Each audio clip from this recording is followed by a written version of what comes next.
Step one in the flow chart is deciding, are you ready to purchase a home? Are you ready financially? Are you ready emotionally? I've got a few questions for you to ask yourself for you to determine if you are ready. The first one I want to ask you is, are you ready to stay in one place for a few years? You may have traveled around, lived in different places, and now you're like, I am ready to stay right here for several years. If you are, you may be ready to buy a home. The second question I wanted to ask you is, do you want to have control over your space, your environment? Would you like to paint your walls? Maybe knock out a wall? Take on a project? If so, you might be ready to purchase that home. Third question I want you to ask yourself is, do you need more room? With multi-generational families living under one roof, you've got grandparents, parents, children. You often need more bedrooms, you need more living spaces, maybe even more parking spaces or a bigger yard. So that's the third question to ask yourself. Do you need more room? The fourth question to ask yourself is, can you manage paying your mortgage, taxes, and utilities? When you rent a home, you pay some utilities and your monthly rent. When you purchase a home and you have a mortgage, you have your mortgage payment, you have property taxes, you have homeowner's insurance, which covers hazardous things like a storm damaging your roof or a water heater leaking and damaging your floors, those types of things. So that's your fourth question. The fifth thing to ask, is your debt under control? Do you have credit card debt? Do you have student loans? Unless you're paying for a house outright with cash, you'll need to get a mortgage. And the lender will ask you these questions, and you'll need to have your debt under control. The next thing to ask, are your credit scores and debt to income ratios good? If you're going to need a mortgage to buy a home, the lenders and the banks will want to know that they can trust you to pay that mortgage back and to pay it back on time. And to determine that, they look at your credit score. They also look at your debt to income ratios. If you don't know your credit score, and most of us don't know our debt to income ratios, right? Then it's best to go ahead and meet with a lender, someone locally you can speak with, talk with over the phone, meet virtually. Go ahead and fill out a loan application, and they can see what your credit scores are and advise you from there. The seventh question I have for you to ask yourself is, how realistic are you about the price that you want to pay for a home in the neighborhood where you want to live? Most people know that home values can vary from city to city. But did you know that home values can vary from neighborhood to neighborhood?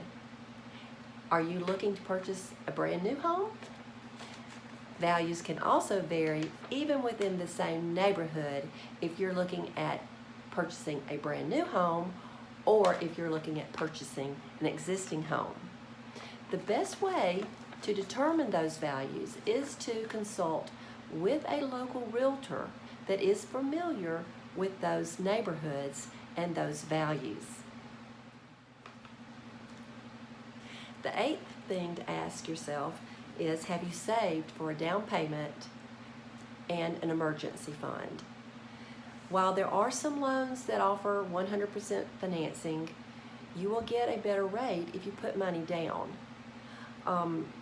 You can also reduce your monthly payment considerably by putting 20% down because you have no mortgage insurance to pay. There are a number of loans available, so we advise that you speak with a loan lender and mortgage specialist to decide which program works best for you. But the other thing on the financial side is to think, have I saved enough for an emergency fund? It just seems to me that things happen all at the same time. You have a leak under the sink, you have your dishwasher goes out, and then you have a flat tire. So it's when all of those things happen at one time, if you have your emergency fund set up, then you don't have to stress out as much about how am I going to make my next house payment. Number 9 is to ask yourself if you're ready for upkeep and maintenance.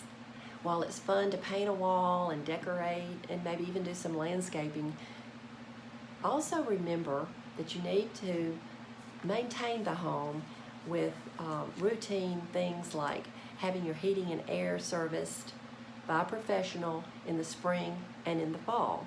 You'll get much more life out of your unit and it will function more efficiently.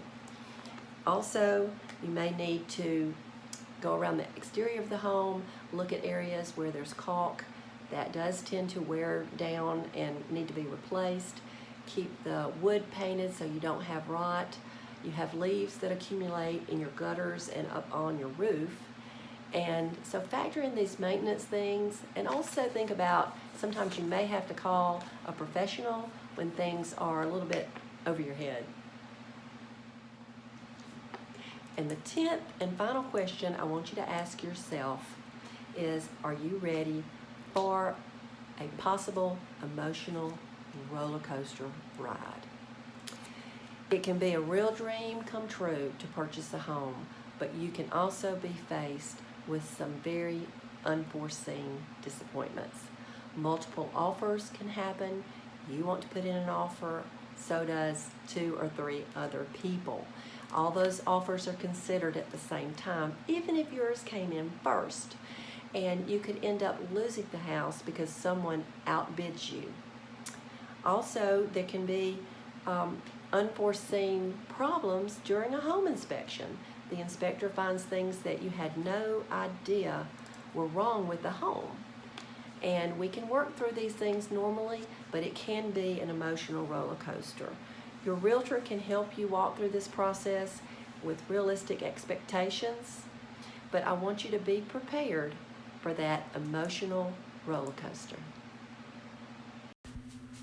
If you answered the top 10 questions and you're ready to buy a home, then let's get started. We're here for you. Cheryl Ashurst, Betty Cannon, the Ashurst Cannon team, give us a call today.